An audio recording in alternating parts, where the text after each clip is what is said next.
Oke, bismillahirrahmanirrahim. Assalamualaikum warahmatullahi wabarakatuh. Waalaikumsalam. Yang kami hormati Pak Wijanarka dan Bapak Ibu dosen lingkup Universitas Muhammadiyah Boton yang kami hormati. Hari ini alhamdulillah kita lanjutkan sesi kedua untuk materi metode pembelajaran. Nah, sebelum kita mulai, mari kita mulai diskusi kita atau forum ini atau sesi ini dengan sama-sama mengucapkan basmalah, bismillahirrahmanirrahim, dan salawat serta salam kepada Nabi besar Muhammad sallallahu alaihi wasallam. Dan kami selaku moderator juga mengucapkan selamat Maulid Nabi lah. Pak Wijanarka juga kami ucapkan selamat Maulid Nabi, Pak. Ya, terima kasih. Sama-sama. Ya, kalau di kami itu Maulid ada semacam ini, Pak, perayaan-perayaan. Kalau kami sebutnya itu Harwa. Jadi selama 1 bulan ini mulai kemarin 12 Rabiul Awal sampai nanti 29 Rabiul Awal itu masyarakat kami itu biasanya melakukan Harwa atau syukuran begitu, Pak. Ya. Ya, jadi ada kayak munajat salawatan begitu, terus makan bersama. Ya, Bapak Ibu sekalian, jadi hari ini insya Allah kita melanjutkan sesi kedua untuk materi pembelajaran dengan tema pembelajaran berbasis SCL atau Student Center Learning. Materinya kami sudah bagi ke grup internal universitas, Bapak Ibu bisa download atau unduh ke situ, kemudian mungkin bisa dilihat materinya. Hari ini saya sudah lihat juga itu cukup menarik, banyak hal baru saya pikir yang bisa kita diskusikan hari ini. Tapi untuk Bapak Ibu yang belum sempat, nanti di kolom chat saya bagi link, Bapak Ibu bisa download materi mulai dari yang materi pertama sampai yang kemudian materi untuk hari ini. Oke, untuk mengefisienkan waktu karena Pak Wijanarka juga sudah berada di tengah-tengah kita.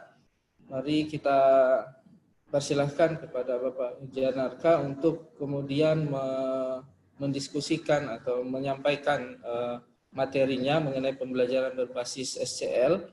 Nanti setelah itu baru kita mungkin sesi diskusi kepada Bapak Ibu sekalian. Jadi bisa langsung bertanya kepada Bapak Wijanarka.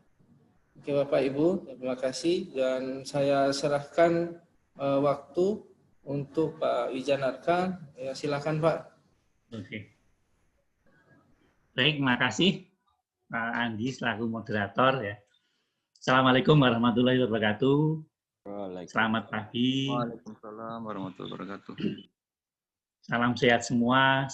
Semoga kita semua dikaruniai kesehatan. Kita bertemu lagi di pertemuan kedua ini. Jadi kemarin pertemuan kedua ini rencananya langsung ke blended learning ya. Tapi mungkin kita lebih mendalami dulu tentang SCL-nya dulu ya. Nanti di pertemuan ketiga baru ke blended learning-nya. Baik, untuk mempersingkat waktu saya share aja.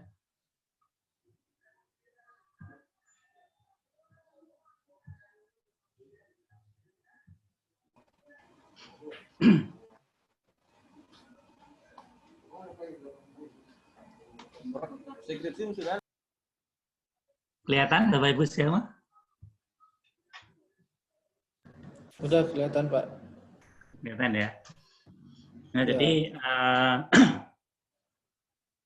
yang harusnya rencananya kemarin lebih ke blended, sekarang kita mendalami dulu aja tentang pembelajaran berbasis SCL ya. Jadi kemarin saya memberikan pengantar, kemudian harusnya untuk blended ya, tapi ya pertemuan dua ini saya gunakan untuk pembelajaran berbasis SCL. Nanti praktek penyusunan RTS-nya antara blended dan flip kita gabung aja di pertemuan kelima ya. Pertemuan kelima. Nah, ini ada Undang-Undang nomor 14 ya, Undang-Undang nomor 14 yang membedakan antara guru dan dosen. Membedakan antara guru dan dosen, di mana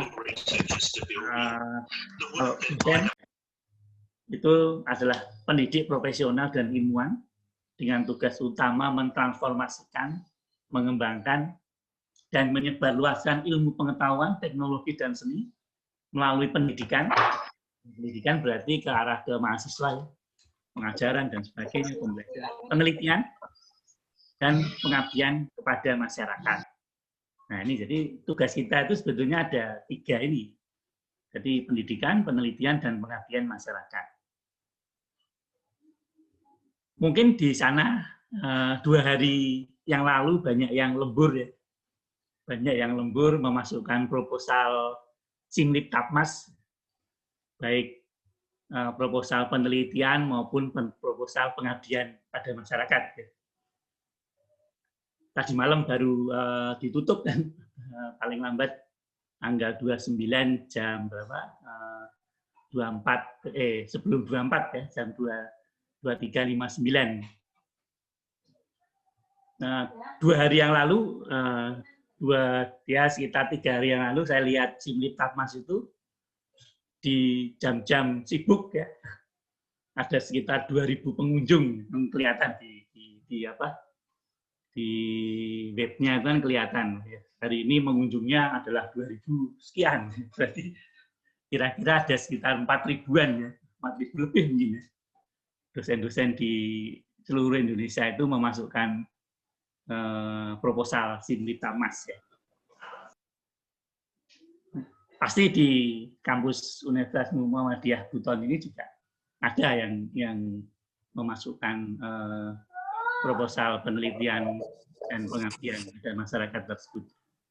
Jadi mungkin 2-3 hari yang lalu banyak yang lembur ini buat proposal. Jadi kita harus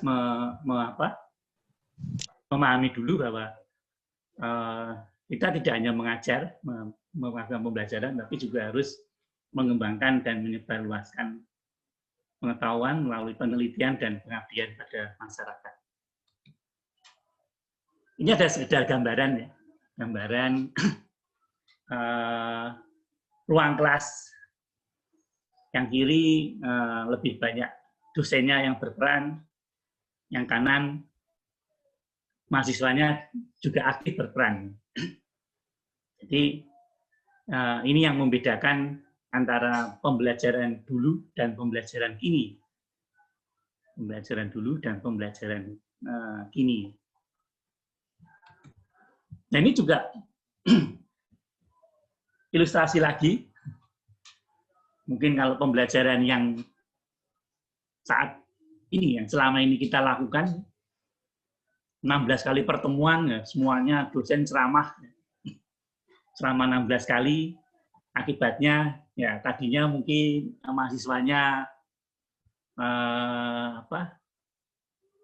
melihat dengan seksama, lama-lama jadi ngantuk, akhirnya tidur. Apalagi kalau mohon maaf pembelajarannya mungkin penyampaiannya kurang menarik ya. Tapi di sisi kanannya, wah ini lebih banyak ke diskusinya, lebih banyak interaktif. Mahasiswa lebih ikut berperan serta ya. Sehingga bisa jadi selama 2 jam perkuliahan mereka tidak merasakan ngantuk ya, mereka tidak merasakan lama, malah mungkin merasakan jamnya cepat ya, jamnya sekali bergerak ya. Biasanya kalau kita beraktivitas kan jam terasa lebih cepat bergerak. Tahu-tahu lu sudah 2 jam ya, tahu-tahu sudah 1 jam. Nah, itu kan itu yang menyebabkan kita perlu merubah teknik-teknik pembelajaran. Dan ini ada pembelajaran TCL ya. TCL itu lebih berbasis pada teacher ya. di mana guru dan dosen itu ngasih ceramah, mengajar, mencatatkan, mendiktekan, menanyakan, menjawab, bahkan juga akhirnya membingungkan. Nah, ini yang selama ini mungkin kita justru sering melakukan hal ini. Selama target 16 kali pertemuan, semuanya ceramah, mengajar, mencatat, mendikte. Siswa hanya mencatat, mendengar, menyimak, kasih waktu berapa menit untuk bertanya, nggak ada yang tanya, bahkan ada yang mengantuk. Dan sekarang generasi saat ini, generasi saat ini sudah mengenal Google, mengenal Skype, mengenal blogger, mengenal YouTube, mengenal banyak Twitter juga, mengenal Google Classroom mungkin. Nah, generasi saat ini mereka lebih mengenal media-media ini, media-media ini. Berbeda dengan zaman saya dulu ya. Dulu ini nggak ada ya. Email aja. Saya mengenal email itu setelah lulus S1 ya. Setelah tahun 96 ya. 96 baru mengenal email ya. Sudah dengar ada email ya. Tapi belum pernah menggunakan email ya. Nah, sekarang sudah banyak, pasti mahasiswa punya email. Bahkan kalau mendaftar akun Facebook, akun media pembelajaran bisa menggunakan email. Nah, ini ada generasi ya, generasi ada baby boomer, ada generasi X, ada generasi Y, ada generasi Z. Nah, saya termasuk generasi baby boomer ya. Kemudian sampai sekarang pun saya masih generasi baby boomer. Dulu dosennya juga baby boomer ya. Nah, sekarang saya jadi dosen, mahasiswanya Gen Z. Berubah terus ya. Mungkin beberapa tahun kemudian nanti Gen Alpha ya. Di mana Gen Z itu lahir di dunia menghadapi tantangan seperti terorisme dan masalah lingkungan, meluasnya penggunaan gadget, ya. Ditandai sebagai tech savvy ya. Terhubung secara global di dunia maya, fleksibel dan lebih cerdas, dan toleran terhadap beragam budaya. Ini menurut beberapa pendapat yang menyimpulkan dari sumber ini, yang menyimpulkan bahwa gadget adalah ini. Lalu pembelajarannya gimana? Nah, kadang kita kan sering mengeluh ya, kita kasih pembelajaran seperti ini kok nggak bisa menangkap, kok malah mahasiswanya nggak perhatikan. Nah, jika mahasiswa sulit belajar dengan cara dosen mengajar, mengapa tidak dosen mengajar dengan cara mahasiswa belajar? Jadi mereka kan sudah belajar dengan virtual ya. Mengapa kita dosen mengajar mereka dengan cara belajar mereka supaya nyambung. Mungkin kalau saya ajarkan dengan cara belajar zaman saya dulu ya sudah nggak nyambung ya, sudah nggak nyambung. Nah, ini ada salah satu pendapat bahwa mengapa tidak dosen mengajar dengan cara mahasiswa belajar. Ini generasi education 4.0 ya, di mana dipengaruhi oleh industri. Industri mengakibatkan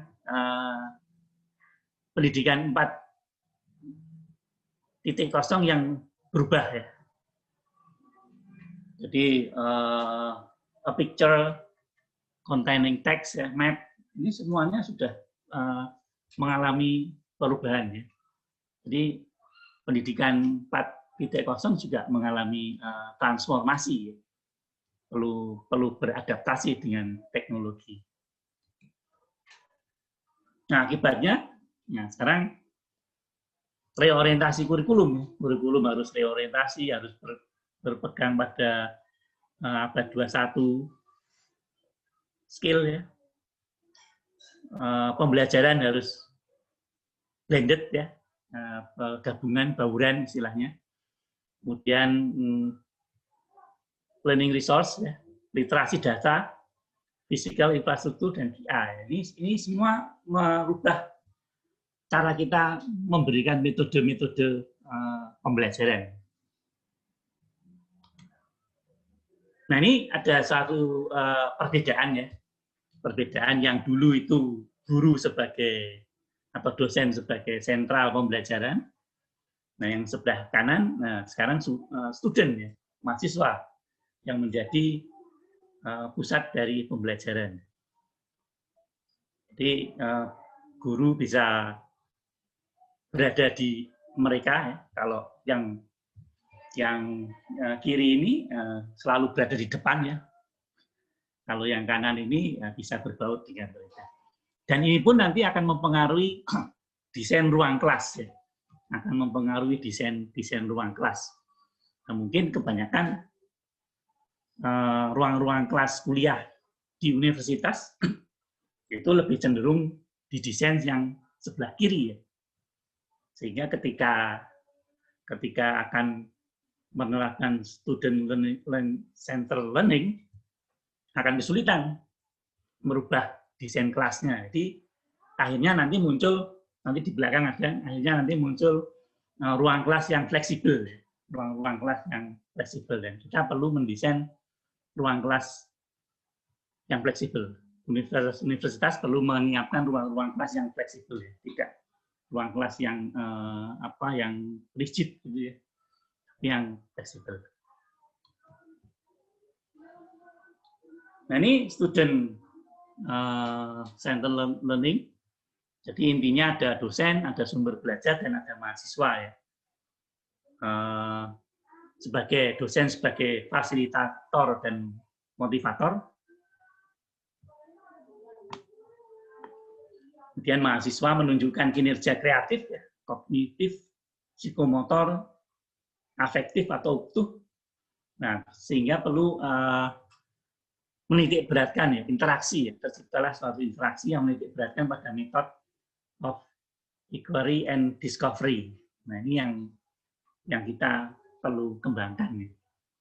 Sumber belajar bisa jadi multidimensi, tidak hanya mengandalkan buku ya, tapi bisa mengandalkan ke hal-hal yang virtual seperti video pembelajaran dan sebagainya. Ini ada yang membedakan ya, antara dulu dan sekarang. Kalau berbasis guru atau berbasis dosen adalah pengetahuan ditransfer dari dosen ke mahasiswa, tapi di student center learning ini mahasiswa aktif mengembangkan pengetahuan dan keterampilan yang dipelajarinya. Mahasiswa menerima pengetahuan secara pasif. Di student center learning ini, mahasiswa aktif terlibat dalam mengelola pengetahuan. Menekankan pada penguasaan materi. Nah, di STL ini tidak hanya menekankan pada penguasaan materi, tapi juga mengembangkan karakter mahasiswa. Biasa memanfaatkan media unggul, nah ini memanfaatkan banyak media. Fungsi dosen sebagai pemberi informasi utama dan evaluator. Nah, sekarang fungsi dosen di SCL ini, fungsi dosen sebagai fasilitator dan evaluasi dilakukan bersama dengan mahasiswa. Proses pembelajaran dan penilaian dilakukan secara terpisah. Di SCL ini, proses pembelajaran dan assessment dilakukan secara berkesinambungan dan terintegrasi. Menekankan pada jawaban yang benar. Yang SCL menekankan pada proses pengembangan pengetahuan. Kesalahan dinilai dan dijadikan sumber pembelajaran. Jadi tidak langsung salah nilainya sekian. Jadi itu ada semacam kesalahan tersebut bisa menjadi sumber pembelajaran. Nah, secara pengertian bahwa SCL adalah sebuah pendekatan atau paradigma pembelajaran yang meletakkan mahasiswa pada pusat proses pembelajaran.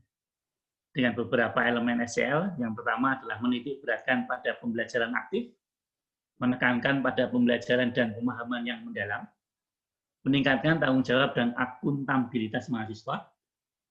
4, meningkatkan rasa mandiri, otonomi pada mahasiswa. Yang kelima, terjadi independensi antara dosen dan mahasiswa. 6, saling menghormati dalam hubungan dosen dan mahasiswa. Dan 7, pendekatan reflektif terhadap proses belajar mengajar oleh dosen dan mahasiswa. Jadi, inilah dari pengertian dari SCL dan elemen-elemen dari SCL. Nah, ragamnya ada berapa? Ada yang bilang 5, ada yang bilang 10 ya. Tapi ini saya akan menyampaikan yang 5 ini saya. Ada small group discussion ya. Jadi berbagai pengetahuan, pengalaman dan peningkatan kemampuan berkomunikasi. Kemudian ada role play and simulation. Belajar dengan bermain peran atau menirukan gerak, model, pola, prosedur. Kemudian bisa juga discovery learning. Belajar melalui penelusuran, penelitian, dan pembuktian penemuan.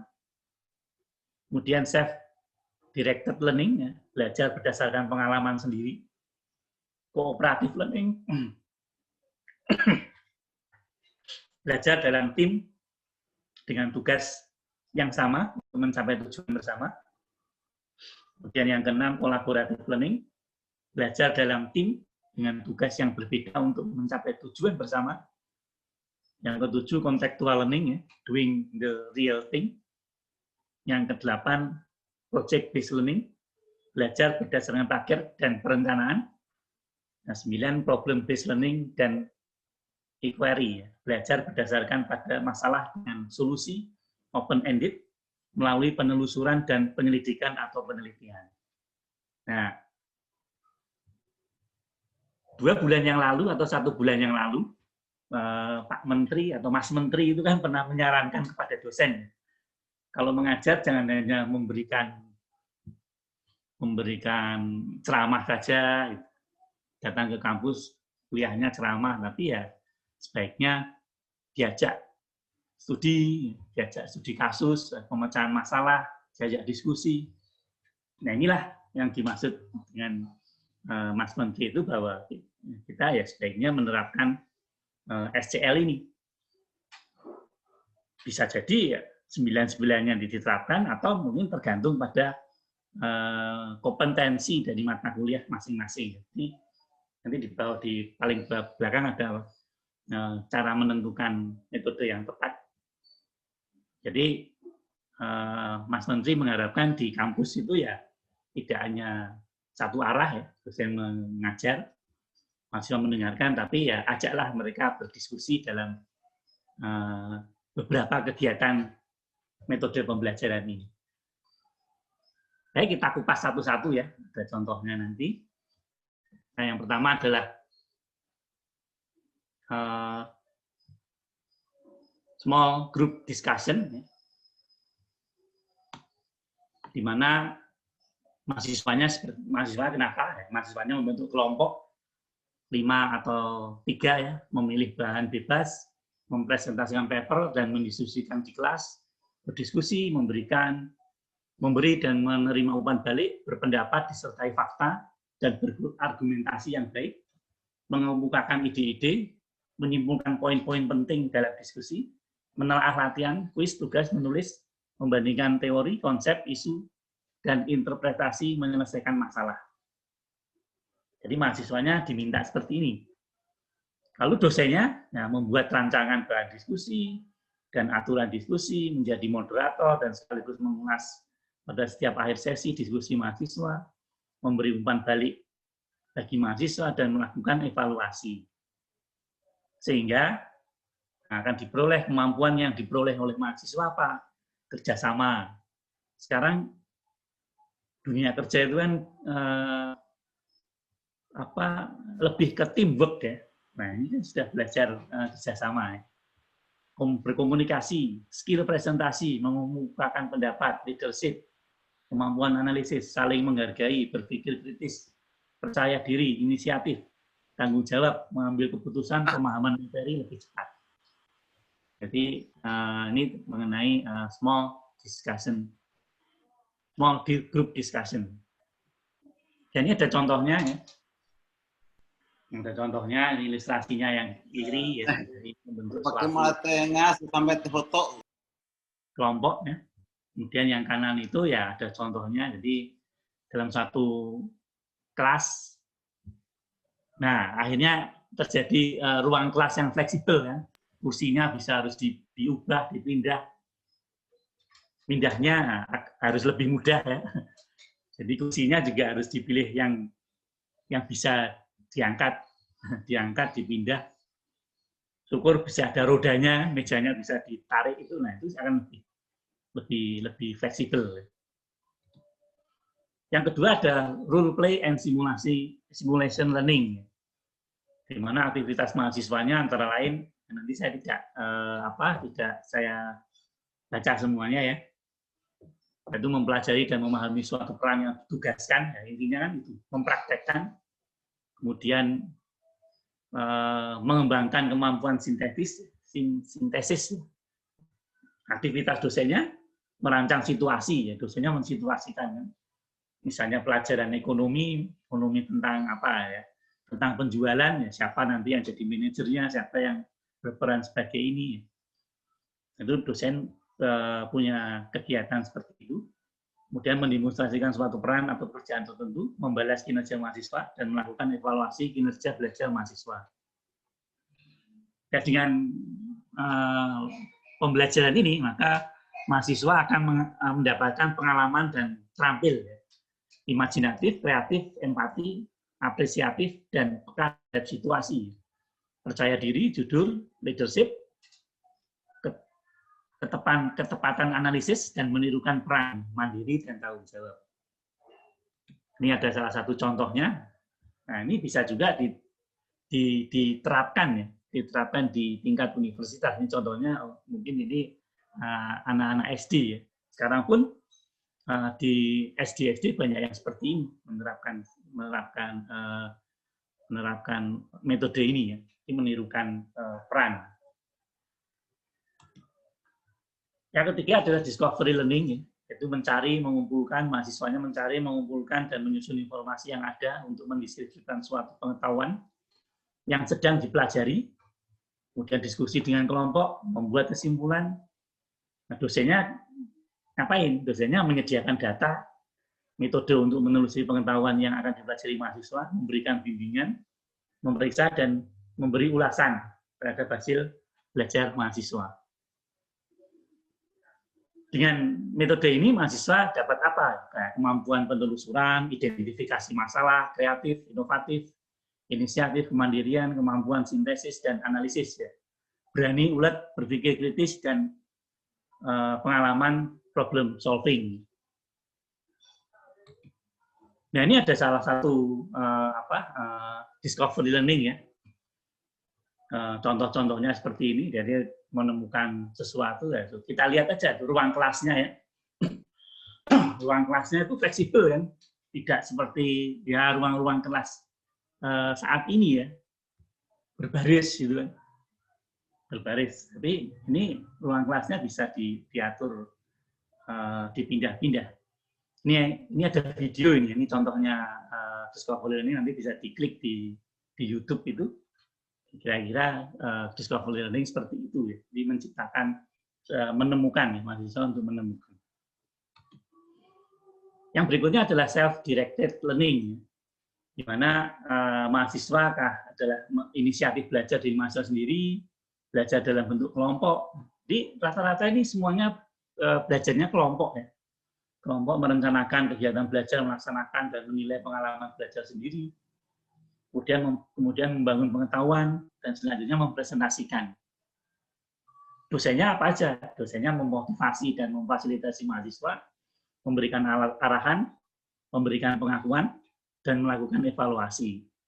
Nah, dari sini yang didapat oleh mahasiswa adalah mandiri, percaya diri, menumbuhkan rasa tanggung jawab, time management, ya, evaluasi diri, kreatif, inovatif, pengembangan diri, menyusun strategi plan, ketekunan, dan disiplin. Jadi yang keempat ini akan menghasilkan mahasiswa yang seperti ini. Ini ada contohnya, ya. Ada contohnya Nah, akhirnya ya semuanya ya memang lebih banyak diskusi ya. Diskusi, nanti ini ada self-directed learning ya. Directed learning ya, dari apa ini?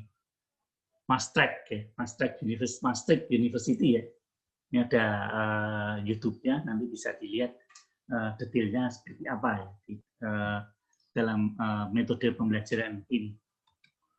Selanjutnya cooperative learning ya, cooperative learning di mana aktivitas belajar mahasiswa ya berkelompok lagi, semua berkelompok ya, karena era sekarang itu dunia kerjanya itu harus teamwork ya.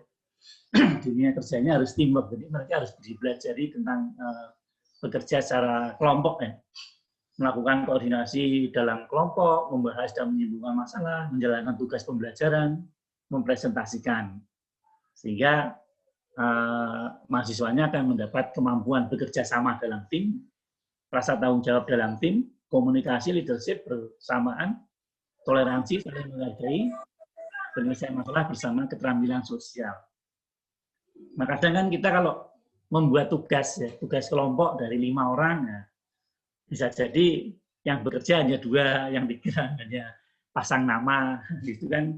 Nah, ini diharapkan dengan metode-metode ini ya itu tidak terjadi. Di mana aktivitas dosennya apa?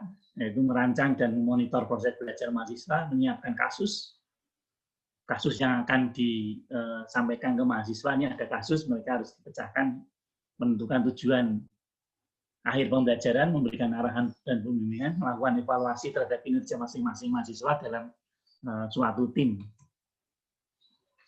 Cooperative learning, ya, nanti ada ilustrasi videonya ya. Tidak saya buka di sini, nanti terlalu lama nih, rata-rata videonya hampir 5 menitan. Videonya hampir 5 menitan. Kemudian collaborative learning ya. Jadi aktivitas belajarnya ya membentuk kelompok lagi. Jadi hampir semuanya kerja tim ini ya, membentuk kelompok, kemudian dikasih tugas oleh dosennya, kemudian mereka harus ngapain, melakukan koordinasi dengan kelompok, membuat rancangan, kemudian mempresentasikan. Di sini yang diperoleh oleh mahasiswa adalah apresiasi dan penghargaan terhadap pendapat yang berbeda, share vision, kemudian time management, ya, menyamakan persepsi, kemampuan berpikir, open mindsetness, ya, kemampuan bernegosiasi. Nah, ini juga dia juga belajar bernegosiasi, strategi plan, teamwork, kreatif dan inovatif. Nah, ini ada salah satu gambarannya. Nah, jadi selalu diskusi ya, diskusi, diajak bicara, diajak ngomong, saling akhirnya berani mengutarakan pendapat. Ya. Mungkin kalau tempat duduknya seperti yang konvensional itu, yang berjajar itu, yang paling belakang, ya kita mungkin sama-sama pernah merasakan kalau kita ngajak terus, ayo siapa yang mau bertanya, semua pada nunduk semua, nunduk kepala itu. Tapi kalau ini kan mau nunduk gimana, semua berhadapan-hadapan, pasti ya akan akhirnya memberanikan diri untuk saling bertanya. Ya. Ini ada video ilustrasinya. Kemudian contextual learning ya.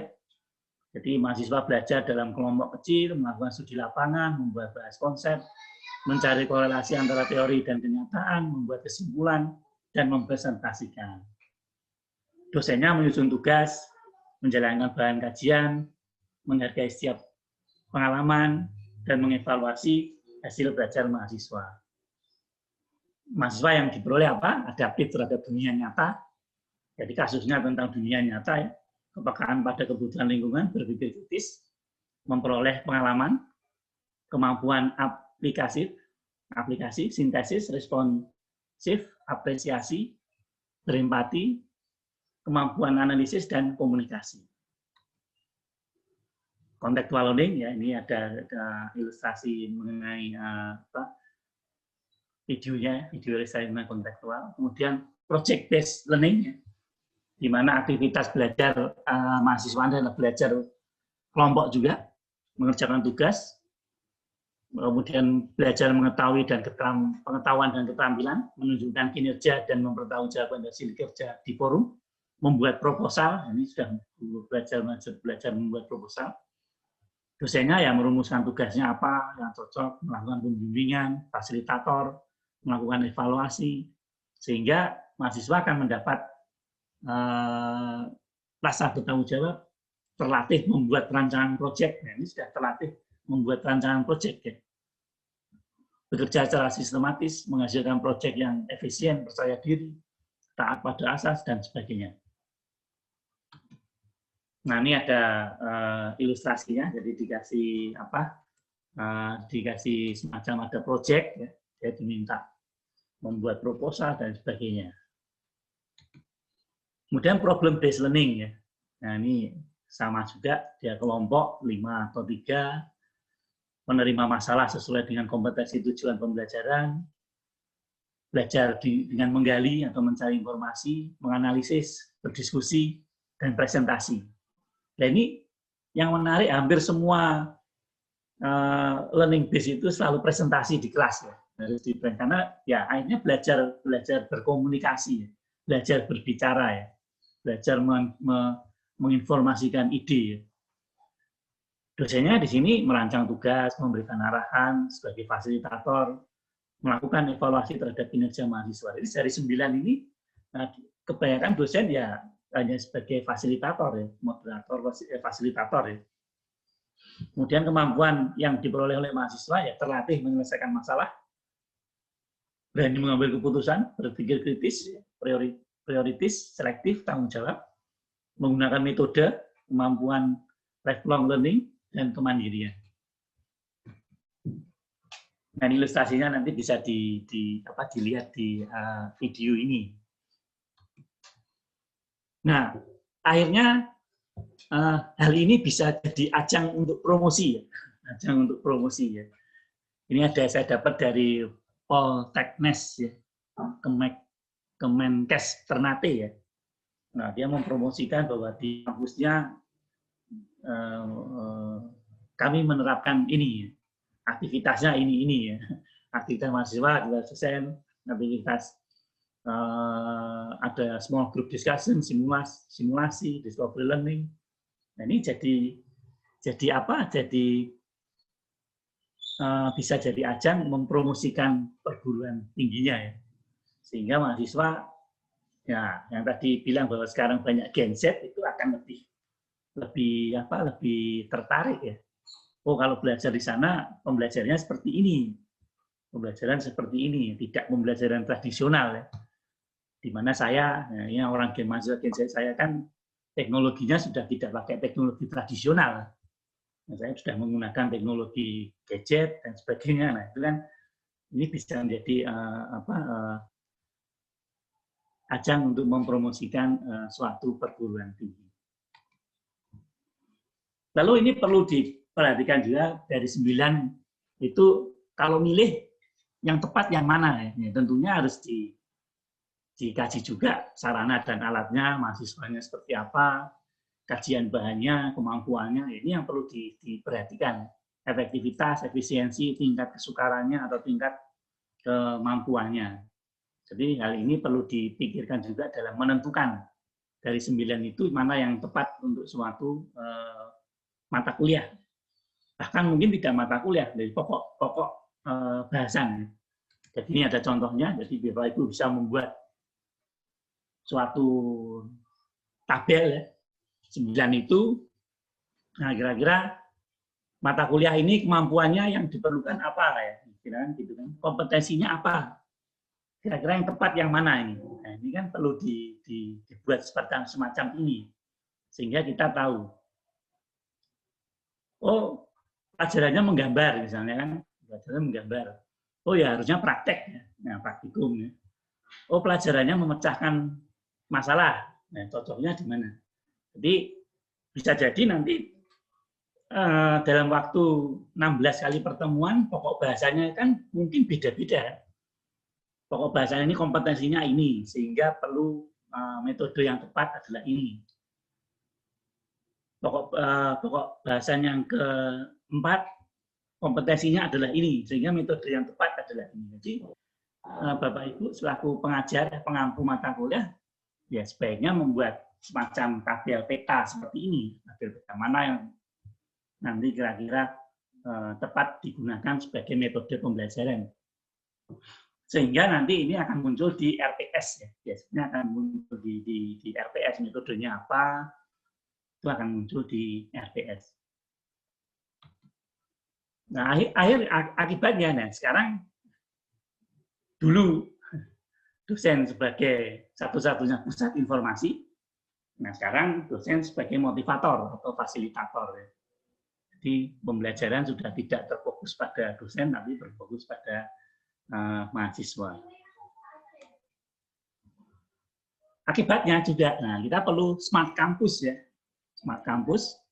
Tapi ini yang paling apa ya, paling ideal mungkin ya. Kita tidak usah mengejar yang ideal. Ya setidaknya akan berakibat pada desain kampusnya, bukan desain kampus, desain ruangnya, ruang kelasnya, terutama pada furniturnya. Furniturnya juga akan mempengaruhi. Furniturnya akan mempengaruhi.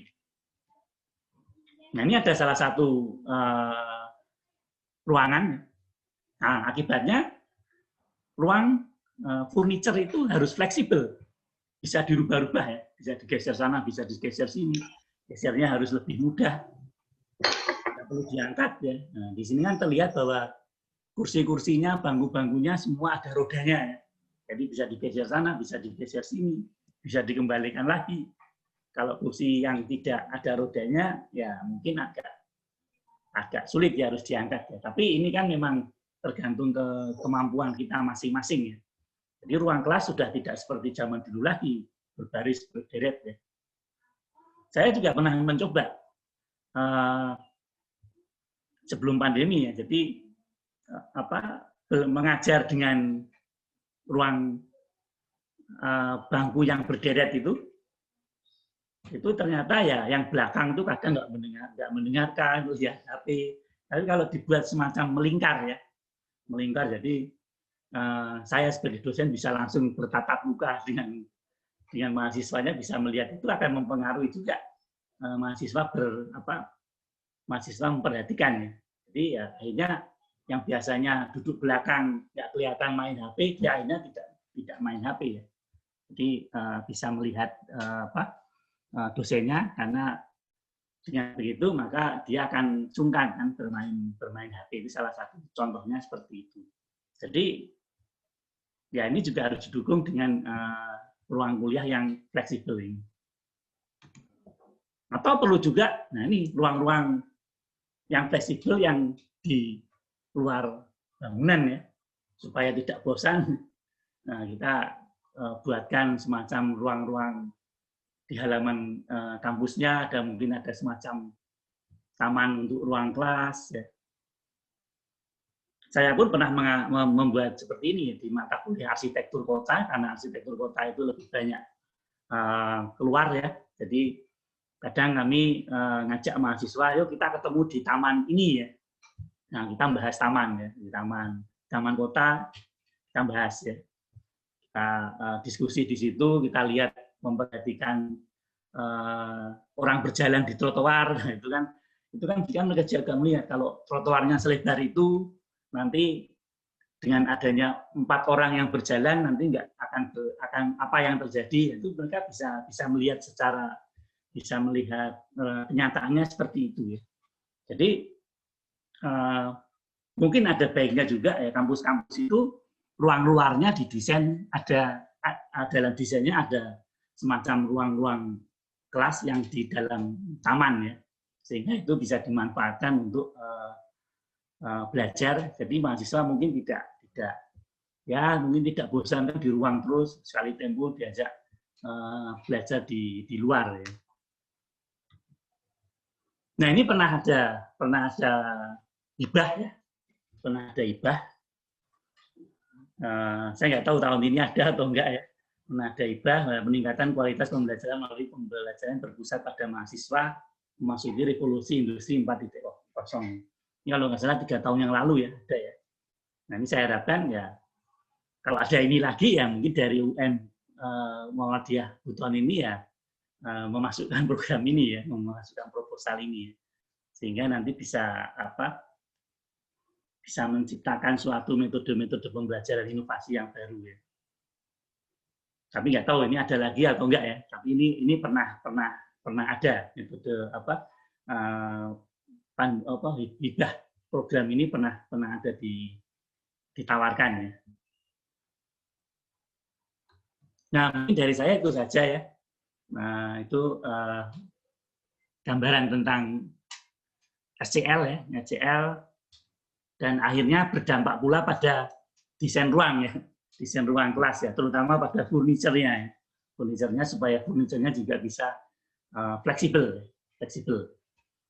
Tidak harus menata berbaris gitu, tapi ruang furniture kelas bisa diubah sesingkat dan secepat mungkin dan bisa dikembalikan secepat mungkin ya. Nah, tapi ini pun juga akhirnya perlu juga faktor keamanan ruang kelas kan.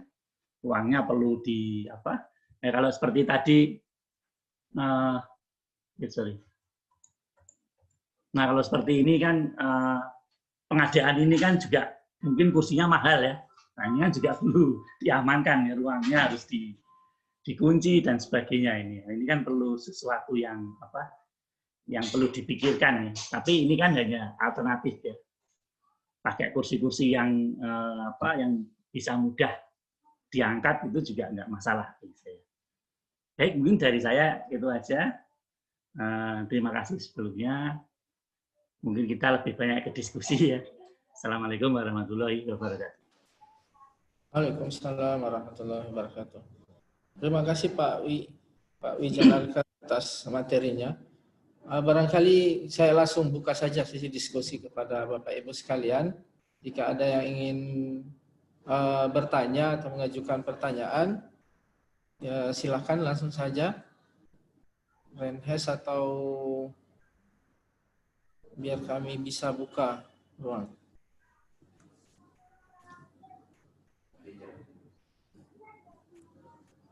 Pak Samsul Rizal, silakan Pak. Ya, oke. Terima kasih atas kesempatannya Bapak Moderator. Dan terima kasih. Saya ingin bertanya tentang model yang tadi dipaparkan. Saya ingin tanyakan seberapa relevan penerapan model-model pembelajaran tersebut dengan kondisi pembelajaran saat ini. Karena kita tahu dan seperti yang dibahas oleh narasumber tadi mengatakan bahwa model ini rata-rata berkelompok atau kerja kelompok. Dan kita lihat situasi dan kondisi saat ini pembelajaran atau belajar dari rumah. Jadi model-model pembelajaran ini mungkin agak susah untuk diterapkan.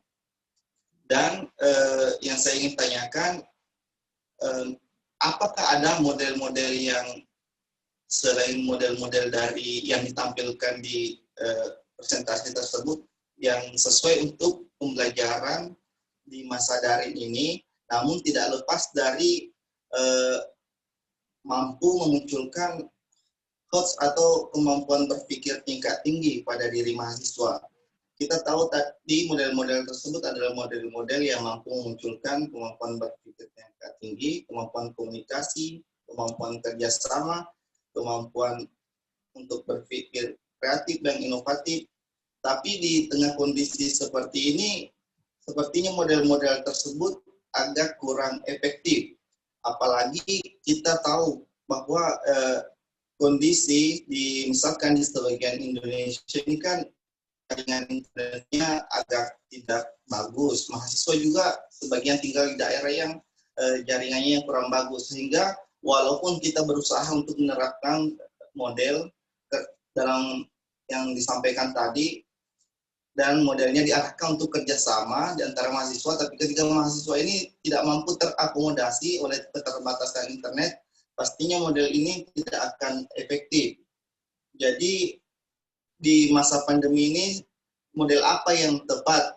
Kan kita tahu kalau blended learning ini hanya cara belajarnya atau pola pembelajaran saja. Kita gabungkan antara tatap muka dan virtual. Tapi yang saya tanyakan model apa sih yang tepat? Karena kita tahu model-model yang dibahas tadi ini adalah model-model yang ada sebelum masa pandemi ini.